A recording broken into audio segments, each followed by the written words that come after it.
All right, we're back this time with a topic that is near and dear to my heart because it took me a long time to learn, and I probably screwed it up a lot more in the beginning than I realized. And when I got older, you know more, you realize all the dumb mistakes you made. We're talking about how to manage some of the core financial things that we do every single day. No, it's ambiguous. We're going to talk about everything from banking to where you put your money to how you manage your money. Let's go.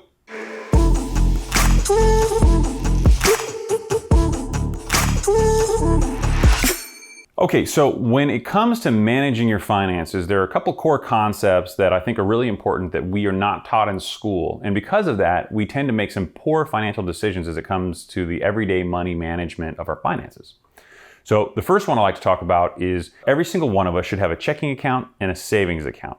And I know that sounds kind of weird and obvious, but to most people, that's probably not so obvious. And I'll even tell you that most people treat their checking account like it's just the only account they have. They only need one.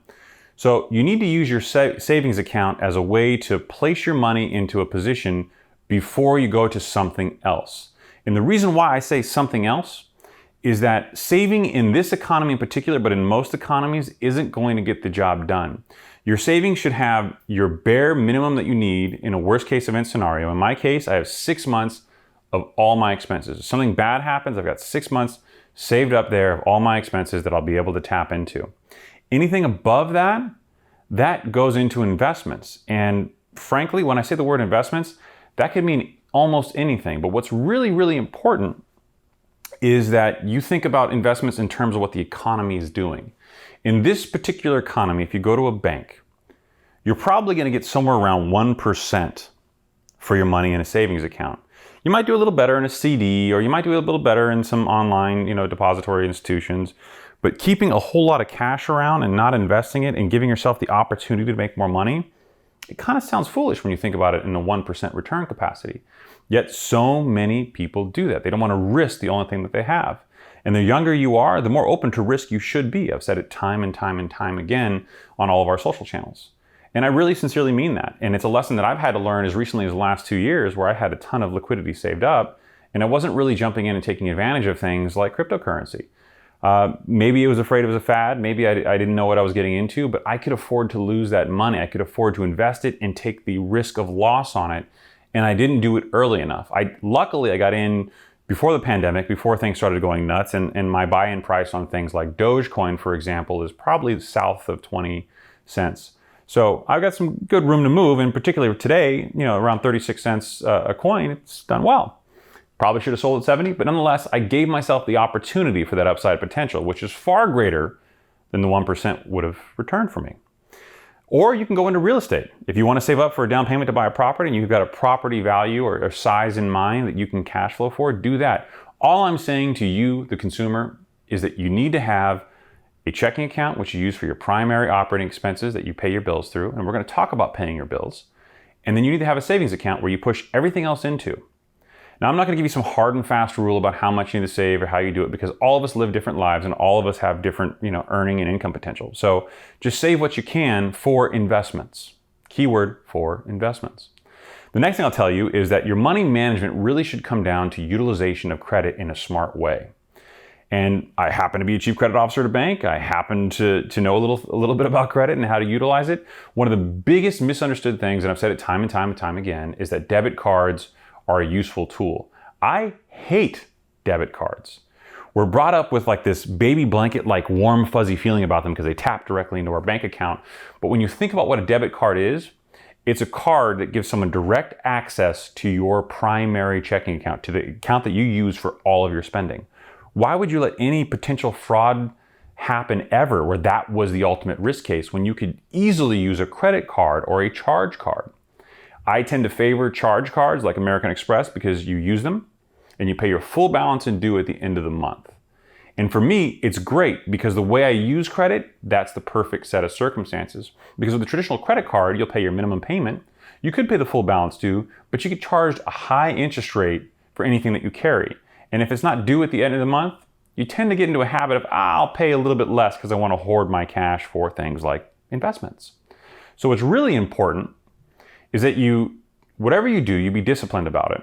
But you try to leverage credit. You build a trade line on your credit report of running your credit up a little bit and paying it down, instead of using your debit card. Now, you still need to think of it as cash. The main problem that most consumers have is they look at credit as, I have this unlimited number, or a number of, $20,000 limit or a $5,000 limit. I can spend all the way up to that, and then I can, pay minimum payments. You need to get rid of that perspective as a consumer. I did this when I was young. I thought that I had that liberty to spend money, and it killed me for several years, because what I was doing was spending money I did not have. You need to think about the money in your checking account as the only money you can spend. And once that's spent, no matter what you have left as far as available credit goes, you don't spend any more, because you can't pay it all off at the end of the month. That is the best way to use credit. Now you say, Chris, why would I use a credit card when I can use my debit card? Well, besides the obvious that it'll help you build credit and establish this trade line, there is a fraud protection element built into it that most consumers don't understand. Let's say someone gets a hold of your credit card number. And let's say they charge $1 million because you've got a crazy high limit. You can call your credit card company and dispute that, but you still have the cash in your checking account that otherwise would have been taken out with a charge.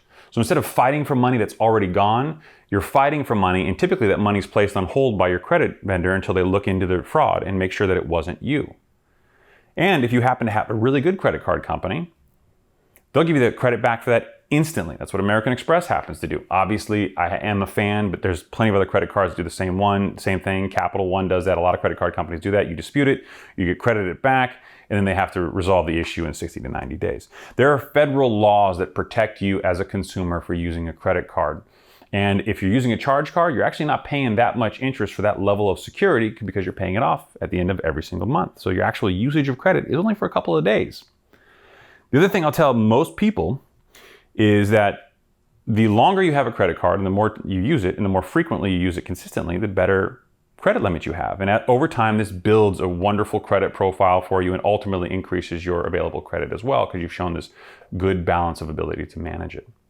Another thing I'll tell most people who want to start looking at money management is, if you're following the directions so far and you have your operating expenses in your checking account, and you take the extra money that you have and you put that in your savings account, and then you prepare for an investment, and you're preparing for that investment, you need to identify investments that you can go into at different periods of time. Knowing that, for example, if you want to go into real estate, that's going to be a much longer time saving before you can invest. So it may be worthwhile for you to explore investments that you can go in and out of over a shorter period of time. So let's look at today's economy.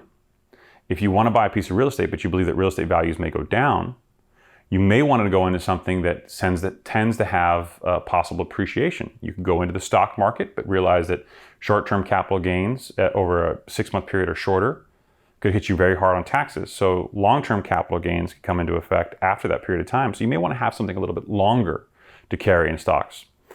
There is a whole bunch of stigma as it relates to cryptocurrency, whether it's Doge or Bitcoin or Ethereum. What I'll say is the same tax bases apply there.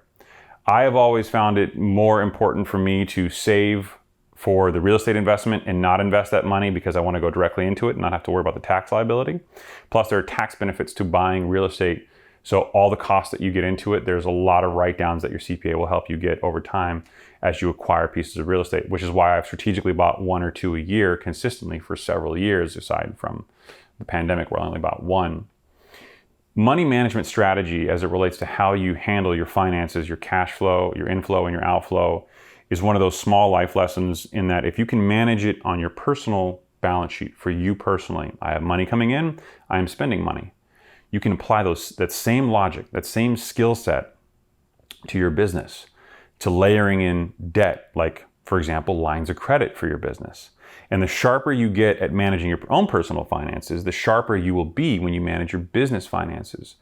So this basic core concept that really isn't taught to us in schools should, but more importantly, can be levered to make you a better business person, to help you manage your business better. Most businesses typically hit economic prosperity somewhere around the 18-month mark. Sometimes a little shorter, sometimes a little longer.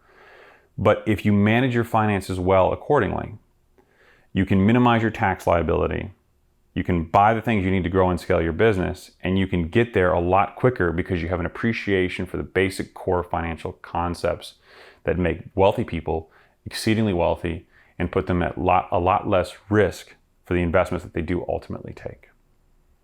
I know it seems like a simple thing, but it's actually much more robust. Happy to entertain questions, comments.